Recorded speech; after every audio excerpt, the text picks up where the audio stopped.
tema da próxima palestra é o imponderável e a sociedade do futuro. O nosso palestrante, ele é professor global e inovador na 5 Era, difusor de conceitos e atividades ligados à sociedade em rede, inovação, colaboração humana, economia criativa e estudos do futuro. Com vocês, Gil Giardelli.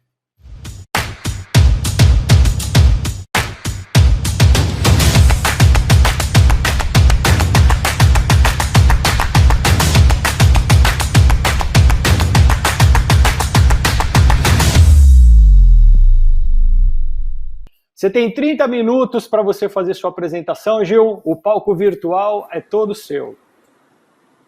Muito obrigado, uma honra estar aqui com vocês novamente, meu amigo. Uma honra pelo convite. Eu fiz aqui uma breve apresentação. Então, eu vou falar sobre o imponderável e essa sociedade do futuro, né? E aí, na verdade, o imponderável vem sobre um presente da vida que eu tenho agora na Record News, todo sábado às 23h30. Eu falo sobre as inovações do futuro, mas nada é futuro, tudo é o que já está acontecendo. Aqui é uma cena do nosso programa sobre metaversos. O que é o metaversos e o que tem a ver com a sociedade do futuro e o imponderável. O metaverso, se a primeira onda da internet foram textos monocromáticos, depois nós falamos de fotos, depois vídeos, no futuro nós seremos todos avatares. Eu vou falar um pouquinho sobre esses avatares, como vocês estão vendo aqui, as pessoas se transformando em avatares e em novos tipos de consumo. Mas dito isso, vamos focar aqui na nossa indústria, né, no agronegócios, né, no cooperativismo. Vivemos um mundo fantástico com a explosão da inteligência. São mais de 100 inovações radicais que você pode entrar no meu site, gilgiardelli.com.br, e ver essas inovações que já estão acontecendo no mundo. Nem todas eu concordo, mas elas já estão acontecendo e o Brasil precisa olhar para elas. Eu vou focar aqui muito no nosso segmento, né, para que a gente possa falar das cooperativas, e eu sei que tem cooperativas em todos os segmentos, mas fiz aqui um recorte mais até pela fronteira, né, do agronegócio. Sei que temos financeiras, etc., mas quero falar sobre a mudança que está acontecendo no mundo. Se antes a gente precisava de eficiência operacional e eficiência financeira, como dito anteriormente aqui no painel anterior, precisamos também da eficiência da inovação. Aquelas empresas que não estiverem com a eficiência da inovação estão ficando para trás. E agora é uma nova forma de gestão.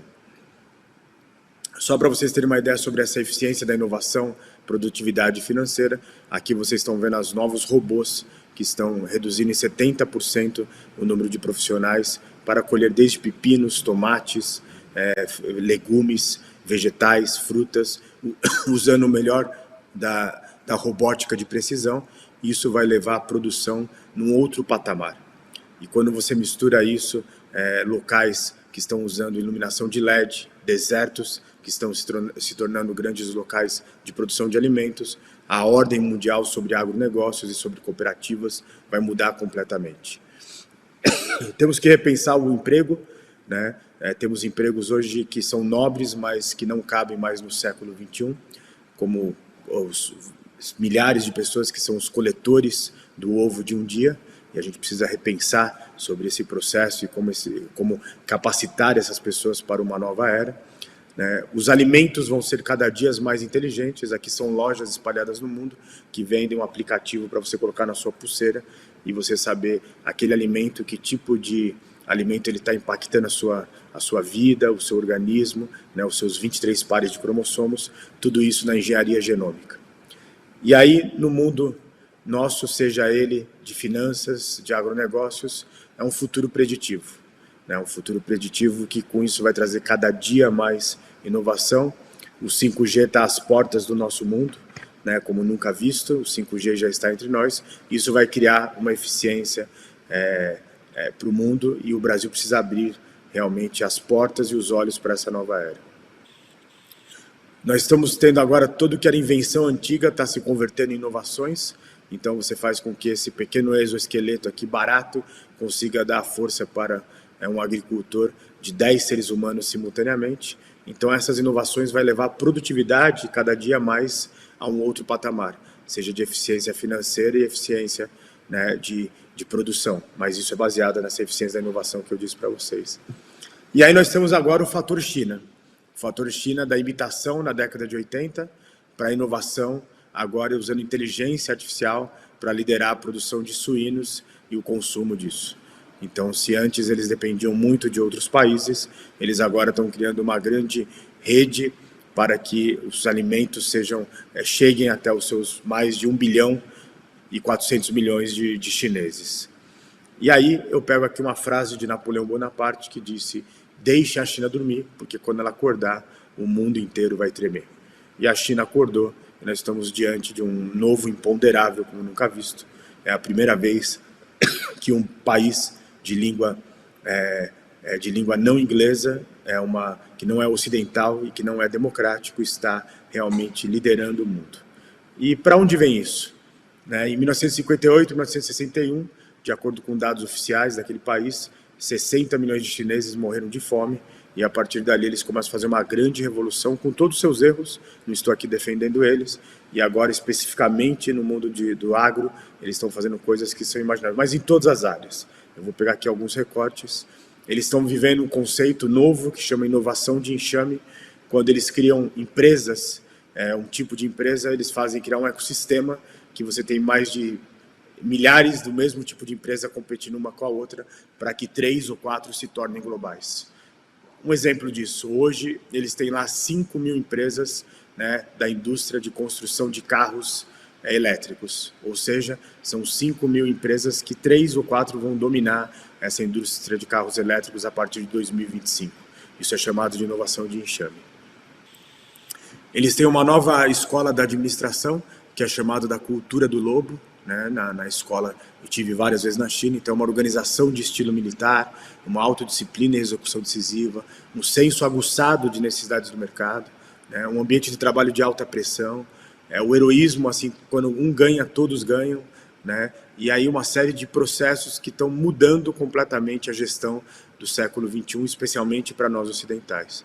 E aí ao fundo vocês estão vendo aqui uma rede de supermercados que enquanto você faz compra, antes você seleciona ali algum tipo de frutos do mar, e enquanto você acabar a sua compra ele vai ser preparado e vai te avisar um aplicativo que está na hora que o seu prato está quase pronto. Isso vai ser entregue quase tudo via robótica. Então eles estão usando o melhor dos seres humanos com o melhor desse conceito da automação. E por que isso é importante?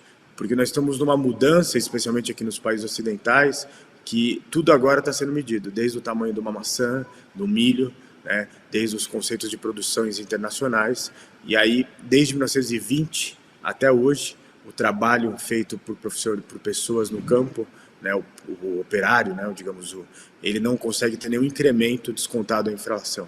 Então nós vamos ter que colocar realmente automação para criar ganho em relação a isso.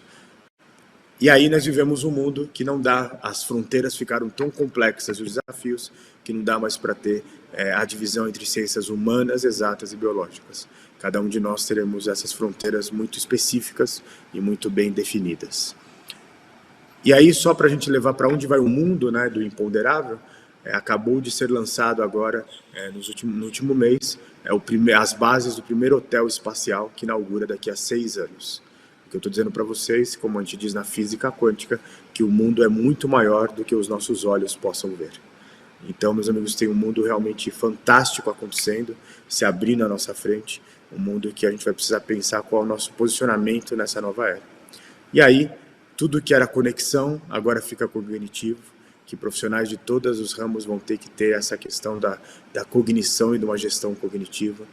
Um mundo onde a inovação virou uma vantagem competitiva gigantesca. O 5G vai mudar completamente todos os tipos de indústrias, não só a produção de leite, que aumenta 40%, tudo que você imaginar com a tecnologia 5G. E aí a gente vai para uma nova fase da agricultura, do agrotech, da agricultura de precisão, e aí você vai mexer com qualquer tipo de cooperativa nessa nova era. Tá? Então, nesses poucos minutos eu quis dizer para vocês da explosão da inteligência, que significa o quê? Um estudioso do economista europeu disse, nos anos de 1920 a 1930, nós teremos tudo que foi pensado em filmes, em livros, que foi transmitido em desenhos animados como Jetsons, será possível nessa nova era. Dito isso, o que nós faremos com o mundo que está evoluindo que sempre mudou, mas nunca mudou numa mudança tão vertiginosa. E aí você vê uma Embraer aqui no Brasil que já vendeu 250 carros voadores para entregar em 2025. Dito isso, eu queria trazer essa grande fronteira que vai mudar as cidades e a cooperação. Green Innovation muda o que nós chamamos de mudança climática, né, ajuda a combater a mudança climática, vejam só, Canadá, Vancouver, 50 graus, né, e sul do país, -3, -2, isso são as mudanças climáticas, os extremos, e combate também as injustiças sociais. E aí o Green Innovation vem acompanhado de quê? A economia verde, de acordo com os dados da Secretaria do Trabalho americano, gera 10 vezes mais empregos do que a economia baseada na economia do século XX, indústria fóssil, indústria automobilística. E num país tão solar como o nosso, como a gente poderia gerar mais empregos? Só que a gente está pensando só ainda na indústria automobilística. E aí, temos agora novos conceitos, todos nós, não importa se você é de uma cooperativa de crédito, de uma cooperativa de comércio, de uma cooperativa agrícola, teremos que ter conhecimentos tecnológicos e conhecimentos especializados. Aqui é uma base da inteligência artificial que mostra para apicultores, eles compartilham em tempo real o que está acontecendo nos seus cultivos, né, de abelhas, de produção de mel, isso numa rede mundial. Se você é um comprador de atum ou um pescador de atum, você tem uma plataforma que diz que tipo de atum é aquele, qual é o preço em tempo real e quanto foi pescado tonelada naquele dia, em tempo real. O que eu posso dizer para vocês é que a inovação vai ter que entrar na nossa pauta todos os dias, porque sem inovação a sociedade entra numa decadência. Isso estudado nos últimos 500 anos de sociedades que foram muito inovadoras e perderam o poder em relação a isso. E aí eu acho que aqui vem a grande transformação, na minha opinião. As cidades inteligentes e o Green Innovation. Aqui é a maior fazenda de vertical do mundo. Aqui em São Paulo nós já temos a Pink Farm, mas essa daqui em Dubai, ela tem em média 300 andares, a soma de seus prédios, e ela produz quase todas as legumes e frutas que são consumidos naquele deserto. As fazendas horizontais vão acabar? De forma alguma, mas elas vão ter que viver em conceitos relativos, em fazendas verticais e horizontais. E o que nós estamos vivendo agora é um mundo diferente, porque vem na Arábia Saudita, né? Aqui você tem várias cenas dessa economia compartilhada, dessa fazenda como serviço na nuvem, né? Esse processo que está rodando aqui embaixo são fazendinhas que você compra dessas fazendas verticais e coloca na sua casa para produzir seu legume, sua verdura. Mas aqui também é a grande mudança. No processo de cooperação, no deserto da Arábia Saudita, eles fazem uma cidade que é chamada Alinha, The Line, 170 quilômetros e com vários núcleos, né, onde a pessoa vai trabalhar, vai estudar, vai morar, né, são 8 núcleos em 170 quilômetros. E você vai de uma ponta a outra, ou de qualquer lugar a outro, em até 6 minutos, usando o metrô hiper rápido, que é chamado de Hyperloop. Onde era um conceito de um deserto, que nada nascia, apenas alguns cactos, agora 8 microcidades, cidades pequenas, com um conceito de cooperação, e tendo no centro os seres humanos e não os carros. Então, o Green Innovation traz o melhor da cooperação das cidades inteligentes, né? O melhor dessas. E aí várias cidades começam a nascer no mundo, uma próxima de Tóquio, né? Essa que eu disse para vocês, nos países árabes, embaixo em Shenzhen, e a gente já está falando de um conceito de cooperação que é chamado de curva de Kuznets. E aí por quê, meus amigos? Porque preservar o planeta virou a grande utopia do século XXI. E o que nós estamos falando no mundo agora, eu disse no ano anterior, que essa sociedade nova, que é a sociedade 5.0, ou ela será de todos, ou ela não será de absolutamente ninguém. E aí, quando eu falo de todos, não é só de nós seres humanos. Eu estou falando agora de nós, os terráqueos.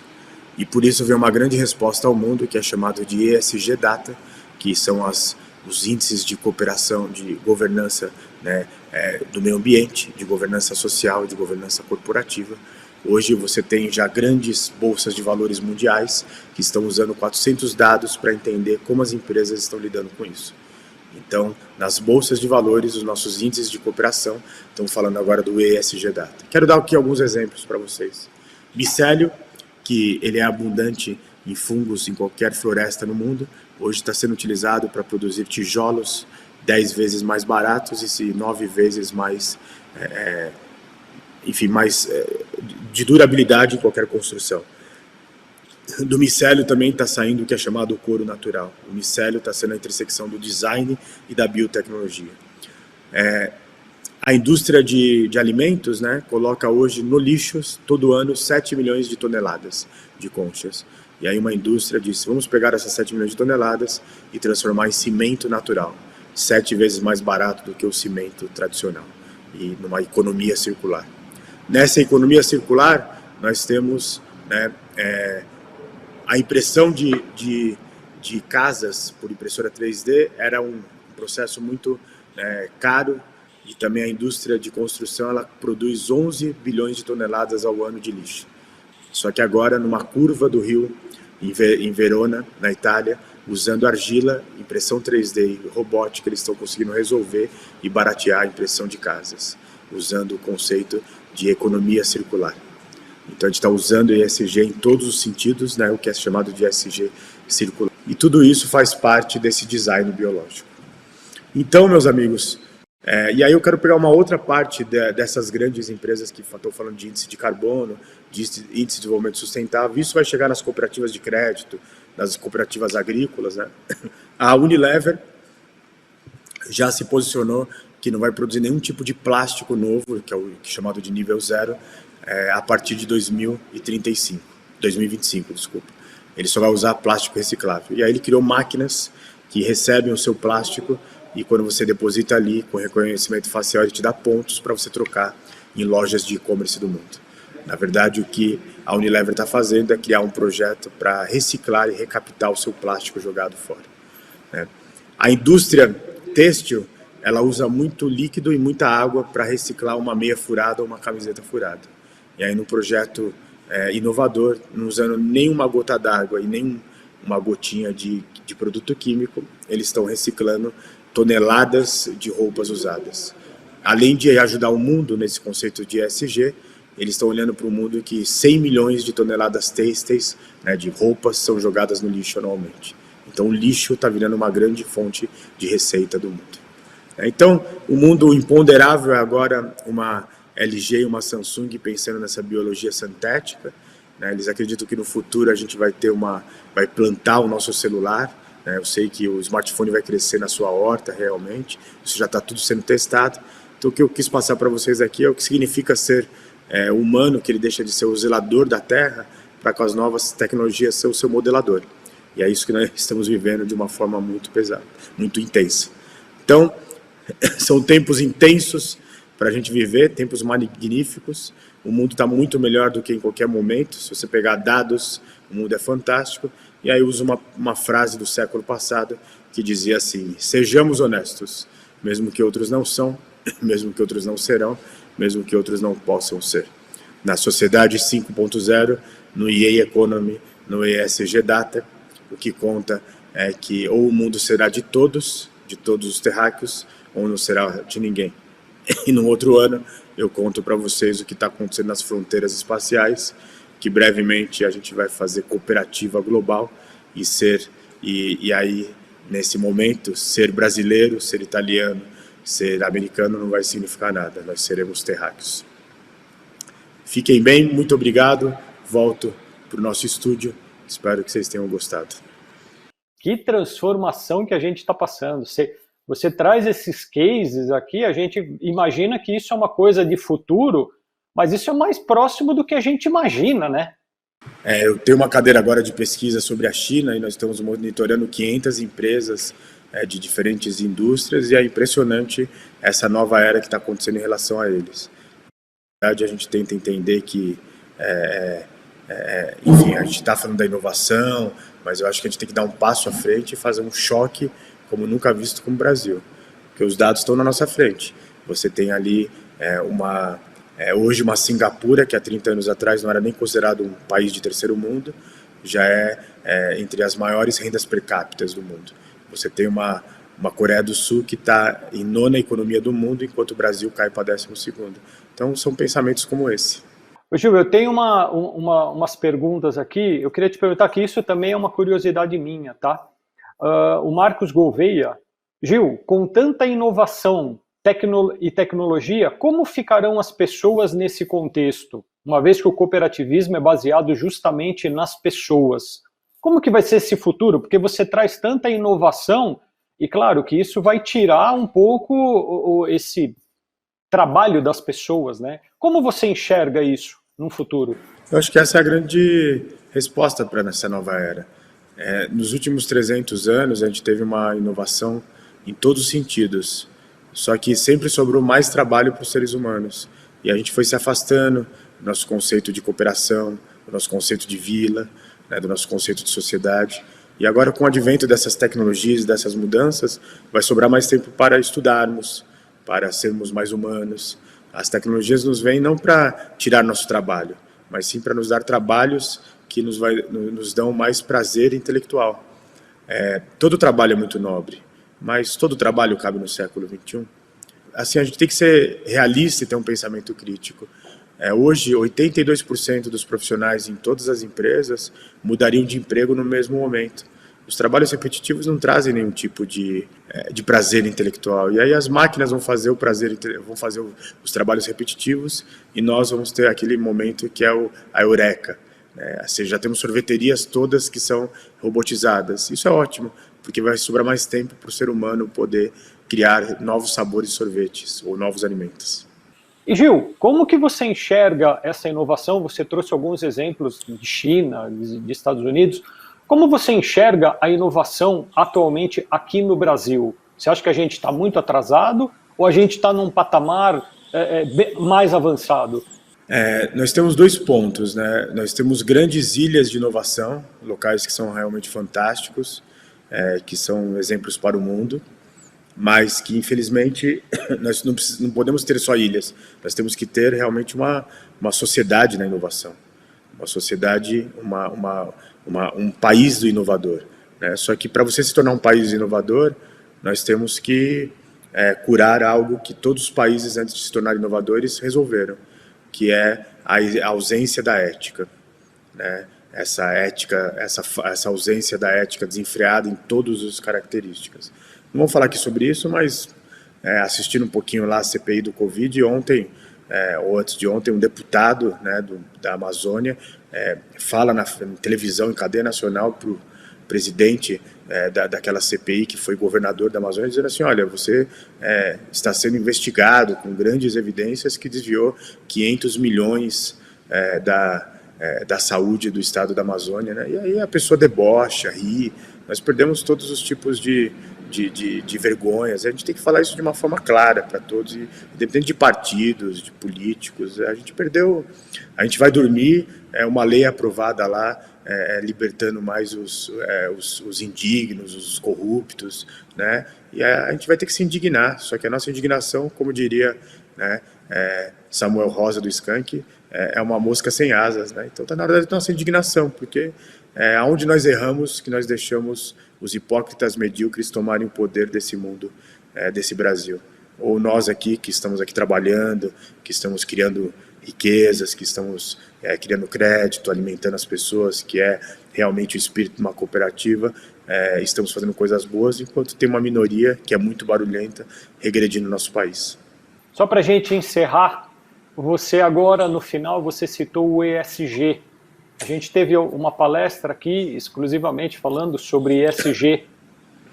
Você acredita que essa nova geração que está chegando, a gente faz uma comparação muito grande com o cooperativismo. Essa nova geração, ela vem chegando trazendo esses conceitos de sustentabilidade, de querendo saber a procedência do produto, a sociedade, se está ajudando a sociedade. Você acredita que essa nova geração que está chegando, ela vai transformar e isso vai melhorar essa nossa visão aí de futuro? Na verdade, eu acho que o ESG Data é uma resposta, começa em 2004, né, e agora está na mão de grandes empresas, dos CFOs globais, e ela é uma resposta desde 2004, que realmente até as grandes indústrias globais entenderam que não dava mais para produzir tanto plástico, não dava para gerar tanta poluição.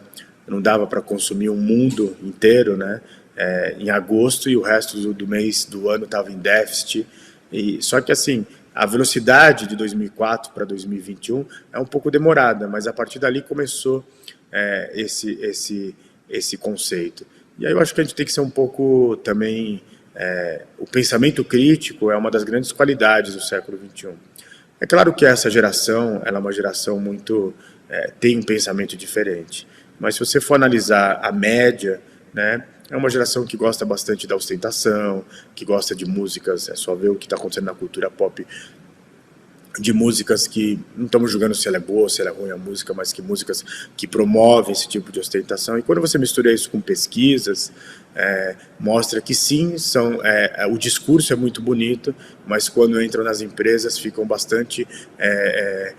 a competição é muito grande, né, até por esse momento de turbulência. E os valores estão bastante deturpados. Então, eu fico olhando e falando assim, é a geração, etc. e tal, mas é assim, se você fazer uma geração de renda para essa nova geração, ele começa a ter um consumo exacerbado. É claro que há exceções para provar a regra, mas são as pesquisas nos apontando. Então, eu não acho que a gente tem que jogar as coisas boas desse mundo somente para a nova geração. É evidente que você tem crianças que hoje têm um pensamento completamente diferente, mas, no geral, na mediana, nós estamos vendo uma geração muito mais competitiva do que qualquer outra, tá? Que tem um discurso muito bonito, mas na prática fica bem complexo, que fala muito de direitos, de democracia, né, mas fala pouco de deveres. Então a gente tem que analisar sempre os dados e não entrar só nessa onda de que essa geração vai salvar o mundo. Claro, tem pessoas fantásticas, você tem uma Greta Thunberg que está fazendo um nó diferente, mas se você comparar as últimas 6 gerações, essa geração é muito mais complexa. Eu queria, Gil, terminar aqui com você dando uma palavra final, sua consideração final aqui para a nossa audiência, para todo mundo que tá nos assistindo, para a gente encerrar esse agradabilíssimo bate-papo. Na verdade, eu sou um tecno-otimista, um otimista racional, e realmente nós estamos vivendo um mundo fabuloso, um mundo de coisas fantásticas acontecendo como nunca visto. Isso é algo...